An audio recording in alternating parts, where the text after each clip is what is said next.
वैसे तो कुमाऊं में बहुत सारे पॉपुलर हिल स्टेशंस हैं जैसे कि नैनीताल और अल्मोड़ा, पर कुमाऊं की असली खूबसूरती इसके छोटे और relatively less known hill stations में है। मेरी कुमाऊं की इस सीरीज में मैं आपको ऑलरेडी ले जा चुका हूं ऐसे ही दो बेहद खूबसूरत हिल स्टेशंस यानी कौसानी और मुनस्यारी के सफ़र पे। तो अगर आपने वो एपिसोड्स नहीं देखे हैं तो ज़रूर देखें। कुमाऊं सीरीज के इस नए एपिसोड में मैं आपको लेके चल रहा हूं चौकोड़ी, जो उत्तराखंड के पिथौरागढ़ जिले में स्थित एक छोटा सा पर बहुत ही प्यारा हिल स्टेशन है। अगर आपको हिमालय की चोटियां देखनी हैं तो शायद ही चौकोड़ी से कोई बेहतर जगह होगी। साथ ही साथ मैं आपको दिखाऊंगा बिरथी वाटरफॉल्स और दर्शन कराऊंगा पाताल भुवनेश्वर के भी। तो बने रहिए इस वीडियो में अंत तक। मुनस्यारी में 2-3 दिन बिताने के बाद समय आ गया था इसे अलविदा कहने का और चौकोड़ी के लिए निकलने का। तो सुबह सुबह नाश्ता करने के बाद मैं चल पड़ा चौकोड़ी के लिए। गुड मॉर्निंग गाइस, सुबह के 8 बजे हैं और मैं अभी निकल चुका हूँ मुनस्यारी से चौकोड़ी के लिए। 2 दिन मैं मुनस्यारी में रुका हुआ था, काफ़ी मज़ा आया, बहुत ही बढ़िया जगह है, बहुत ही पीसफुल जगह है।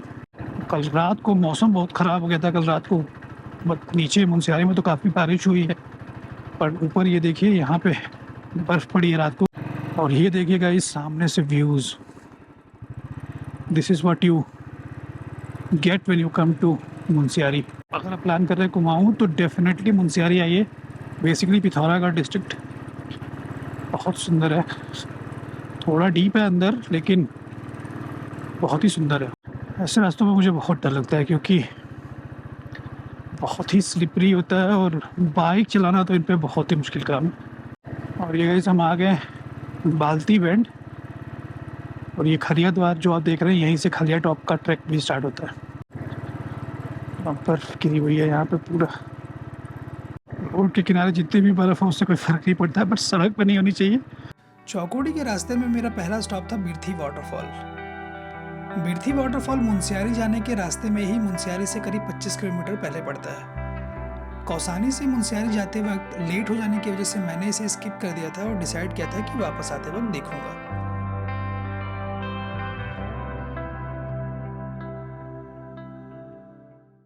दोस्तों अभी मैं आ गया हूँ बिरथी फॉल्स। ये मुनस्यारी से करीब 25 किलोमीटर पहले पड़ता है बिरथी फॉल्स।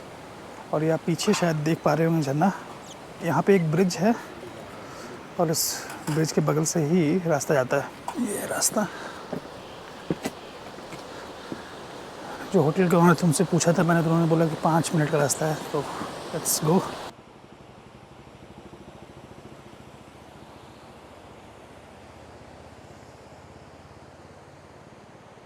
थोड़ा सा स्टीप है ये रास्ता लेकिन ज़्यादा लंबा नहीं है।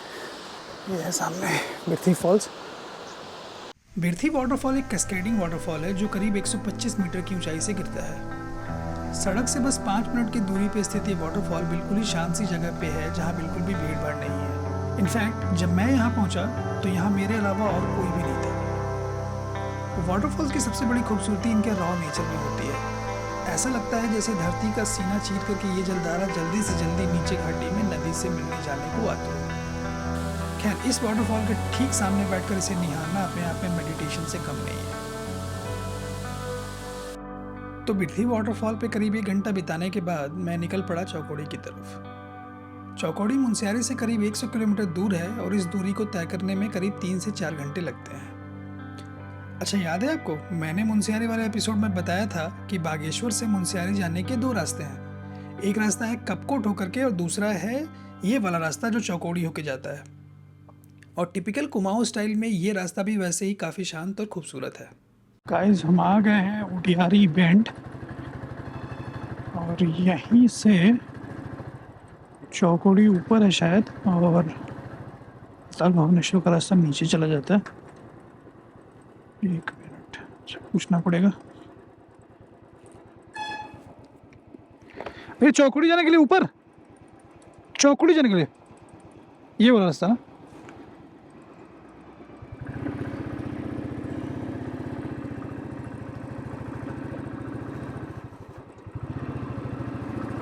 तो यहीं से ये है ऊपर चौकोड़ी और नीचे है आपका बेरीनाग और वो पाताल भुवनेश्वर वाला रास्ता। तो भैया करीब 2 बजे के आसपास अपन पहुंचे चौकोड़ी। वैसे तो हम चक्कर में थे कि हनुमान कूद लगाते हुए आज ही पाताल भुवनेश्वर चले जाएंगे, पर एक बार चौकोड़ी में KMVN के गेस्ट हाउस पहुंचते ही ऐसी हालत खस्ता फील हुई कि हमने पाताल भुवनेश्वर जाने का प्लान अगले दिन शिफ्ट कर दिया और खाना खाने के बाद बिस्तर पर गए पसर। एनीवे, फिलहाल मैं आपको KMVN चौकोड़ी के डीलक्स रूम का टूर देता हूँ। सो ये है अपना रूम। सो ये एक कबर्ड है, ये रहा आपका बाथरूम, गीज़र वगैरह लगे हुए हैं। This is the executive room और ये अपना लंच आ चुका है। ये है रूम, ये अपना सामान पर रखा हुआ है, पंखे वगैरह भी लगे हुए हैं, यानी कि यहाँ पे गर्मी थोड़ी पड़ती है। But the best thing about the KMVN guest house is the view and just see this. यहाँ से टोटल 360 डिग्री व्यूज़ दिखते हैं।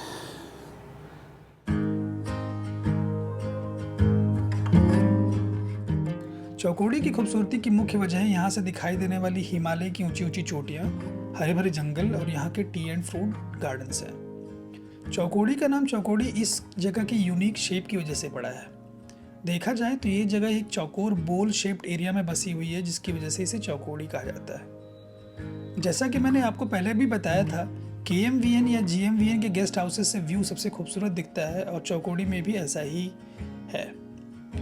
KMVN चौकोड़ी में एक वॉच टावर भी है जहाँ से ग्रेट हिमालयन रेंज बिल्कुल सामने दिखाई पड़ती है। यहाँ से दिखने वाली जो मेन पीक्स हैं वो है नंदा देवी, त्रिशूल, नंदा कोट, पंचाचूली आदि।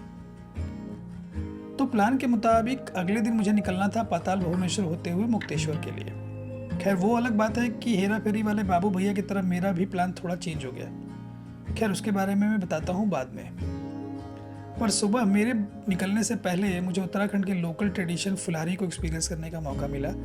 इसमें बच्चे आपके घर की ड्योढ़ी पे फूल और अक्षत अर्पित करते हैं, इससे घर की समृद्धि बनी रहती है।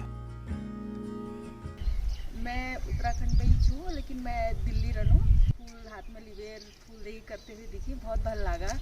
पुरानी याद है कि हमले जब नाना छी के सब कर छी, बहुत भल लगा यहाँ बेर। और यहाँ की सुंदरता और ये चुप्पा बहुत भल लगा, उसी के लिए बहुत खुशी है मुझे आज बहुत। So hello guys, good morning. अभी सुबह के 8 बजे हैं और मैं अभी चौकोड़ी से निकल रहा हूँ आगे की तरफ। आज प्लान है कि पाताल भुवनेश्वर और जागेश्वर धाम होते हुए मुक्तेश्वर जाऊँगा। काफ़ी प्लेजेंट स्टे रहा। यहाँ से नंदा देवी बिल्कुल सामने दिखाई देती है, यहाँ से करीब करीब 50-55 किलोमीटर दूर ही है और बहुत ही खूबसूरत नज़ारे हैं यहाँ से। सो ओवरऑल काफ़ी प्लेजेंट स्टे रहा। KMVN की अगर मैं बात करूँ तो KMVN का जो गेस्ट हाउस है वो हाँ दोनों जगह पे, मुंसियारी और चौकोड़ी दोनों जगह पे काफ़ी प्लेजेंट और काफ़ी अच्छा रहा मेरा स्टे। तो इसके बाद बोरिया बिस्तर समेट के मैं निकल पड़ा पाताल भुवनेश्वर की तरफ। पाताल भुवनेश्वर भोले बाबा को समर्पित एक प्राचीन मंदिर है जो करीब 160 मीटर लंबी और 90 मीटर एक गहरी एक गुफा के अंदर है। तो दोस्तों अभी वो बस पहुंचने ही वाले हैं पाताल भुवनेश्वर।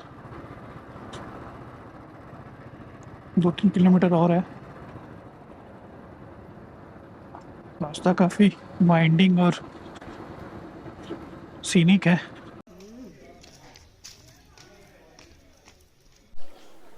सो दोस्तों मैं अभी पहुंच चुका हूं पाताल भुवनेश्वर गुफा और यहाँ से ऊपर से ये गेट है और यहाँ से ये रास्ता आता है नीचे की तरफ और फिर ये आगे की तरफ रास्ता गया हुआ है। यहाँ से करीब 5-7 मिनट का रास्ता है आगे की तरफ। इस मंदिर के बारे में ये मान्यता है कि आप जितने चाहे प्लान बना लें, आप तब तक वहाँ नहीं पहुँच सकते जब तक भोले बाबा का आपको बुलावा ना आ जाए। एंड ट्रस्ट मी, इस बात में कहीं ना कहीं सच्चाई लगती है, क्योंकि देखा जाए तो मेरे ओरिजिनल प्लान में यहाँ जाने का कोई प्लान नहीं था, पर शायद भोलेनाथ ने मुझे दर्शन देने का मन बना लिया था और इसलिए किसी न किसी तरह से मैं यहाँ पहुँच ही गया। मान्यताओं के अनुसार पाताल भुवनेश्वर गुफा के अंदर तीनों लोकों के दर्शन होते हैं। इस गुफा के अंदर प्रवेश करना थोड़ा मुश्किल जरूर है, पर अंदर पहुंचने के बाद आश्चर्य होता है इस नेचुरल मार्बल पे। अनफॉर्चुनेटली अंदर फोटोग्राफी अलाउड नहीं है, जिसकी वजह से मैं आपको गुफा के अंदर के नज़ारे नहीं दिखा सकता, पर मेरा रिकमेंडेशन रहेगा कि आप यहाँ ज़रूर आएँ। दोस्तों अभी दर्शन हो गए पाताल भुवनेश्वर के।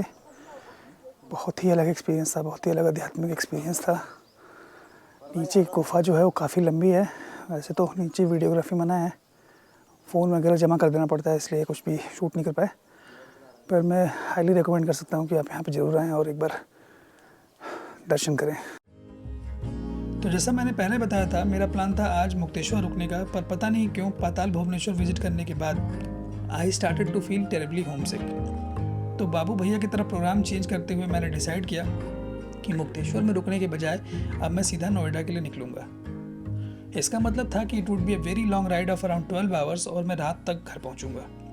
पर अब जाना था तो जाना था। तो भैया जाने के लिए जो रूट मैंने लेने का डिसाइड किया वो था नेशनल हाईवे 9 का रूट। And boy what a great decision it was.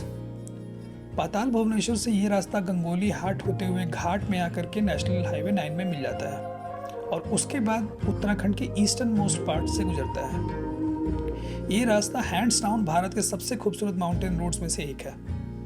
यह रास्ता कुमाऊं के कुछ अनछुए जगहों से गुजरता है, जैसे कि लोहा घाट और चंपावत। और सच मानिए इस रास्ते पे गाड़ी चलाना एक अलग ही एक्सपीरियंस है।